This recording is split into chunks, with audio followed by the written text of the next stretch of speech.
Welcome to the spin-off of There's a Workshop for That, your bi-monthly rendezvous with Nathy, Appa, and Audrey. We're here to unpack our thoughts on facilitation, workshopping, and a silly little thing called life. Give us some love, subscribe, share, and add a nice review. Thank you for tuning in. Let's talk. Hi guys! Hello, how are you? Hey Nathy, hey Appa, so Hi. good to see you. Oh, I'm so tired. I just came back from Switzerland from doing a bunch of workshops and I'm so happy to see you guys. It's so nice to see you. Yeah, it's so nice to see you. And to I'm so jealous, like you're traveling and me, I'm just stuck in London, like it's just impossible to get away, but... Believe me, it's not as fun as it sounds. You have to deal with people. Oh my goodness. Always. What about you, Nathy? How's it going? at the end of my preparation to go to Bali, but I'm a little bit exhausted also. I had today I had a call with a potential client of mine. Ooh. Yeah, actually it's a good thing. But you know how it is when you have someone on a call and you don't feel the vibe. Every day. So it's not that the person is a bad person or something. It was a very kind person, but it's like it's not vibing. And I always told myself as I start to be a freelancer, I would like to love, of course, always with ideal client. But you cannot only work with ideal client. Yeah. But in this case, I don't know. And I don't know where it's come from. I cannot describe it actually. Why it didn't vibes. Personality, maybe, no? Yeah, true. I mean, we all three are ENFP personality. Yeah, I think this was something we spoke about when we met together, right? Yeah. About how it's interesting that we were all ENFPs. Basically, you're just like making the obvious statement, like we're all like thinking in the same way, we're clicking with the same kind of information, but like I think you were about to say we're speaking French to our audience, like what is the damn ENFP? Like, Yeah, what is the ENFP? what is that thing? Like Yeah, we Extrovert, Extroverted. Oh, yeah, extroverted and introverted. So those are the two. ENFP and INFP. Yeah. ENFP is like an acronym, and it comes from like a test that helps people discover their personality and kind of like put a label on it in a way.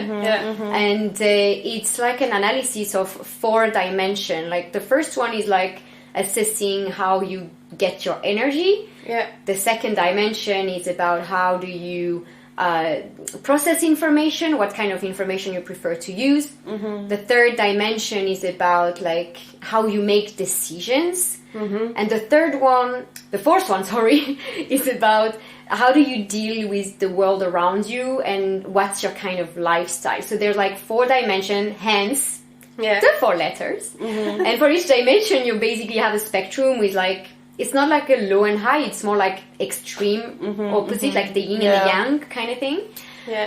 So ENFP, to come back to what you guys were saying, like the extrovert. So we're extrovert, we gain energy when we are surrounded by people, when we meet with people. Then N is for intuition, and that's like how we prefer to use the information around us. We're going to like follow our guts, we're going to have a vision, we're going to be like driven by things we feel. Then the third dimension, so feeling, how we make decisions, and that's where I love like how do you make a decision when you need to purchase something? Like do you make like plenty of analysis, watch 1,000 reviews on YouTube and etc. Like Never ever. it's just like I would like, like, I yes, like the want color. To, yeah, it's I pink. want to have it. Yeah, it's pink. It's pink. I need that thing. Yeah. Exactly. So it's like a feeling. And the fourth dimension and last in our case is perceiving and how we deal with the world. So a perceiving person is more likely to be like spontaneous, like flexible, adaptable. You may not have like the most rigorous agenda, and you're just gonna go with the flow. I kind of want to say. Does that make sense? Or Yeah, that makes You sense. explain it so well. Yeah, you Audrey. explain thank it you, guys. honestly. You're It's the so best. We're clicking. We're ENFP. I guess there is a lot of facilitators. I guess because of this, all the abilities or the, how to say, the criteria of this kind of personalities, I think there are a lot of facilitators who are ENFP or INFP, I guess. Yeah. I mean, ENFPs are, I think, at least from myself, they're, you know, we really tend to, firstly, of course, we're extroverted, but we're also quite good communicators. We're curious, we're perceptive, you know, we're enthusiastic about things. And I think these are all really, I would say, traits of a facilitator, a good facilitator. Whereas INFP, which is on the other side, which is more intuitive, more introverted, they're more, let's say, quiet, but they're also empathetic. They're open-minded. They can, you know, hold themselves back a little bit, which I think ENFPs as facilitators might struggle with. At least I definitely struggle with that, you know, be the guide, not the hero. I think the INFP have more the thing to go in this role because naturally they are not the... They don't want to be the center room. of attention. Yeah. I would say sometimes, I mean, and in my experience, INFPs are also sometimes even better facilitators. Because of this reason. Interesting. Like, I mean, most of the facilitators I know fall into either one of these two categories. I remember at the retreat, like where we met with Nathy. At the Adrian Smart one. Yes, exactly. So it was just insane when we started talking about like personality stuff, like how everybody suddenly started revealing their type. And it was like just amazing to see that we were surrounded by ENFP or INFP primarily. Of course, it's not like you have to be this to be a facilitator. But it was just amazing, like to acknowledge that moment, basically. But I think it's also the reason why it was like a bang as we met. I think this is one of the reasons, I guess. No, definitely. I mean, there's a reason why also, you know, there's a bubble in any kind of information that we get, you know, why there's these bubbles even on social media nowadays, because you're always surrounding yourself with similar people, and that's who you click with initially, right? My husband, for example, is the opposite of me. He's an ISTJ, which is a logistician. Good luck with that. It is very, very hard, but at the same time, it's also very, very good, because when you're in a relationship, you need to have that balance. The pole, the yin and the yang. The yin and the yang, right? And but it's so interesting because for me, you know, working with people, also facilitating, I have to deal with personalities all the time. Difficult participants, people identifying the participants that are going to drive the agenda that, you know, I need to get them to, right? And that requires me to not only understand myself as a facilitator, what is my personality type, but also the personality types of the people in the room, and how to, for a lack of a better word, like use the participants and their personalities to get to the outcome or the output that is previously arranged, right? So it really changed my perception. And I think it was one of the reasons why years ago, as I was a project manager, I realized that I didn't have the tools. I was scanning the room and the people I was working with. So they were, of course, from different departments, so they all had different kind of perspective and languages. But you know how it is, for example, in a meeting, when someone is talking, and you know that the person on your right know the answers or has the information, but is not talking. And then coming out from all this meeting, everybody got actually the same informations from me, but they record it completely differently. And I think it's coming from these different kind of personalities, and I was looking for methods to get everyone aligned, and this is how I came to be interesting in this kind of methods, and it was facilitation, and this was the very beginning to really realize, okay, everyone is acting differently, is recording information differently, because it has a big impact in everything. It has a big impact in collaboration, it has a big impact in how to build a team, for example. It would be very interesting if you could build a team with different kind of personality, but knowing that they can fit together, but they can complete together.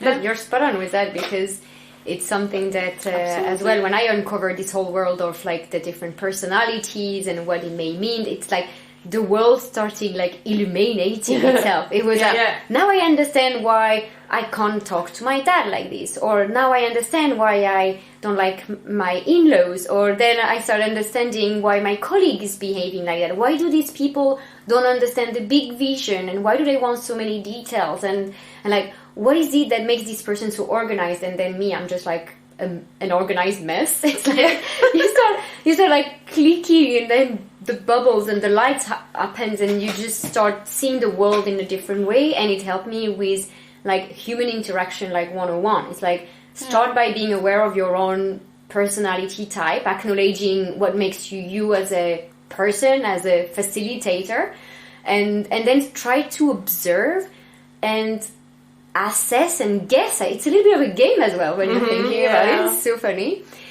Try to guess like what are the personality types of people around you. If you're working in a team in particular, it's brilliant. And the good news for you, Nathy, is that you're not the first person asking yourself like, how can I better leverage like this kind of information, or if I were able to build a team with like the different personality and etc.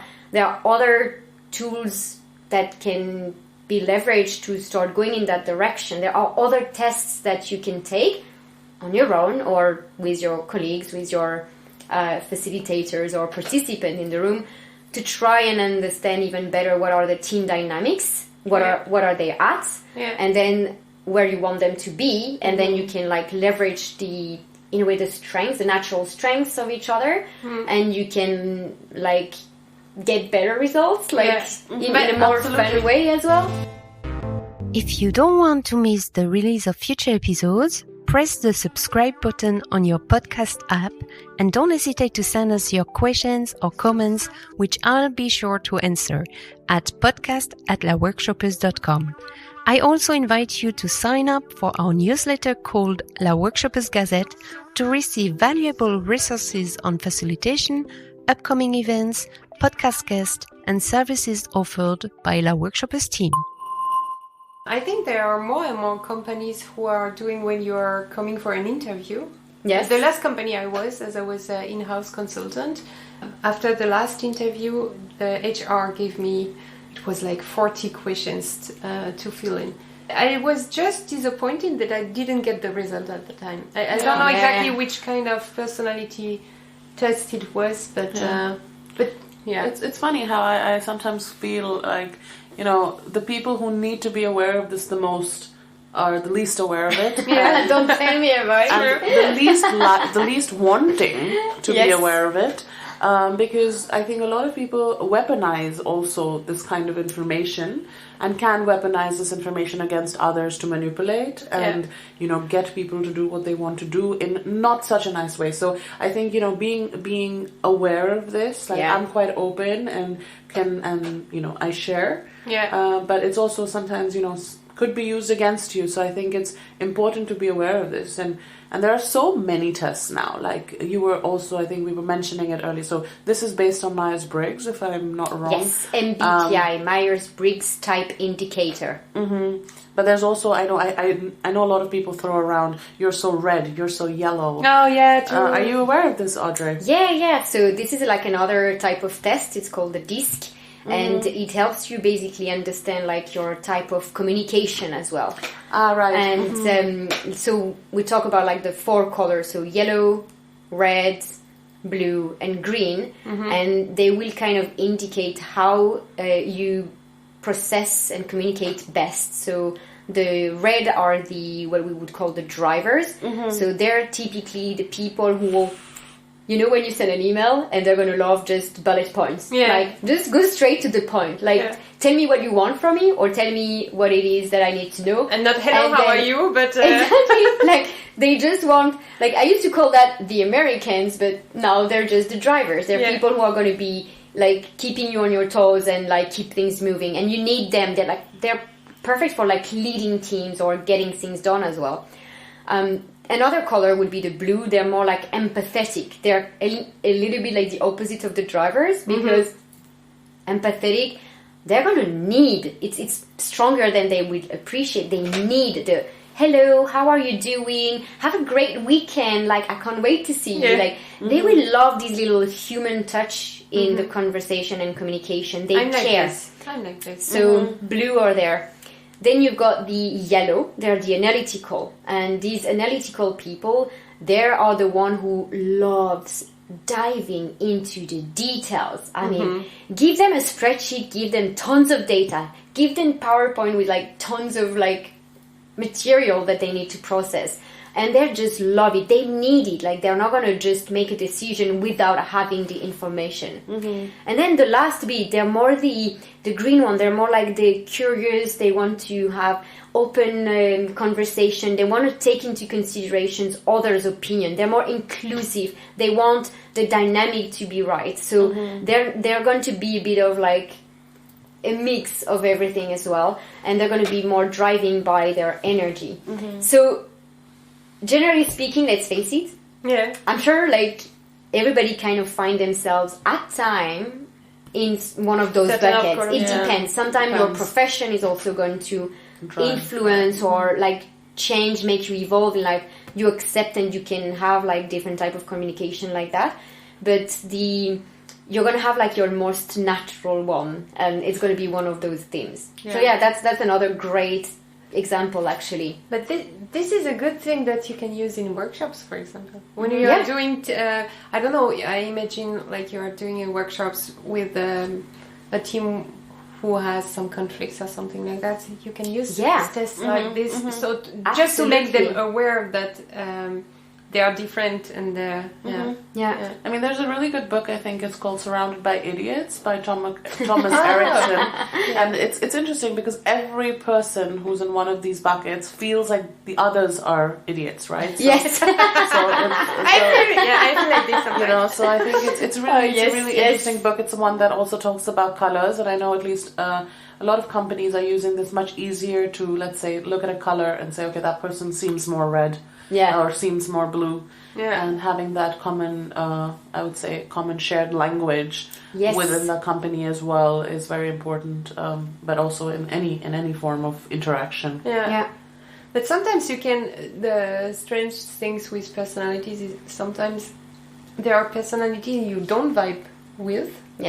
But actually, when you work with them, then it's really a good fit. Or you need a mediator, another type of personality who mediates between. And I think, especially as a facilitator, identifying those groups when you're working in those, you know, if you're seeing something is not working, identifying, okay, maybe those are very different personality types and not being able to come to a agreement. Maybe adding another person to that sub-team, for example, to mediate that conversation a little bit might be a great thing, because at the end of the day, also working with the same kind of people lead to similar kind of results. Whereas if you need innovation, you need that back and forth. You need a bit of conflict, and you need a bit of a challenging moment to avoid like missing opportunities, basically. And that's typically that. I mean, I'm like this. I know I hate details. Like, me too. I hate these things. And I have this colleague. He's a brilliant product manager. Okay. And I just love working with him because I know we're like opposite in terms of personality, but I know that when I need someone to look at the data, I just need to give it to him, and I trust he's going to do a brilliant job. Because he's going to go in detail. He loves it, and he's really good at communicating it back as well. So it's like it sparkles him. Like he just loves the data. And on the other side, I'm like way better at telling the story. Like he hates presenting. It's like it can't, like, it's like anxiety, panic attack moment. But for me, it's like, I just love it. Like telling the story and trusting that what I'm saying is like validated and on point. I mean, I can just thank him. Like, seriously. But my last boss, it was the best person to work with. But I was always admiring him, how he can build a plan like in 5 minutes. It was like I wanted to have a USB between his brain and my brain. But when it came to also to present something or to be intuitive because of things happening, and it was not in his plan, like then he knew he can count on me because this is where I'm good at. I'm good at changing things last minute and things like that. Yeah. I'm actually funny because you guys are ENFP, I'm ENFP. I'm pretty detail oriented, and I also really, really love data. Like, I don't like numbers. So you're in between. Like I definitely don't like numbers. I love content. So if you give me a lot of content, and I'm also love telling the story, but being able to identifying those common themes among stories. So really interesting because, you know, you both are similar in this. Yeah. But I'm often told that high level. Let's Yeah. Maybe you're an S disguised in an N. Like she's trying to get us there. What was N again? N is for intuition. Is how you do I am very information. intuitive. No, definitely. No. That's where it's confusing. Like, I mean, you have to listen to me, guys, because it can be a little bit misleading, like intuition, but it's like, it's not just follow your guts. It's how you prefer to deal with information. But I wish I trusted my gut more. That's definitely me the case. too. Sometimes I wonder, I'm asking myself, is it my gut or not? Is it my intuition or not? And I don't trust this intuition. And at least I always recognize that my intuition was the right one for me. The right one for me. Well, that's going to be for another podcast because then it's dealing with your brain and how your brain processes things. There's a and brain-gut connection, right? Oh, yeah, you're right. Yeah. But what would be really interesting, I mean, we're talking about facilitators, right? And of course, this is, I mean, we haven't done some large research to check if ENFP and INFP... I didn't. Did you? No, I didn't. Maybe your colleague did. But it would be really interesting because this is something just out of, like, the people that we've asked, that ENFP and INFP are quite common when it comes to facilitation. But if there's one of you guys out there who's listening to us who are not ENFP or INFP and would like to share your personality type and maybe what superpowers that personality type led to your facilitation career or what you could leverage, we would be super interesting. I mean, I would be super interested. Me too. And we could write of one of your personality, one of your profile, and highlight one of you on the newsletter. That would be a great point. In La Workshoppeuse Gazette. Yeah. It would be a pleasure to have you there. So please reach out and tell us more about your personality that is not ENFP or INFP. And we're going to spotlight you in our Gazette. Yeah, Gazette. Can't wait. Perfect. Thank you. So, girls, see you next time. Yeah. Bye. See you. Bye, guys.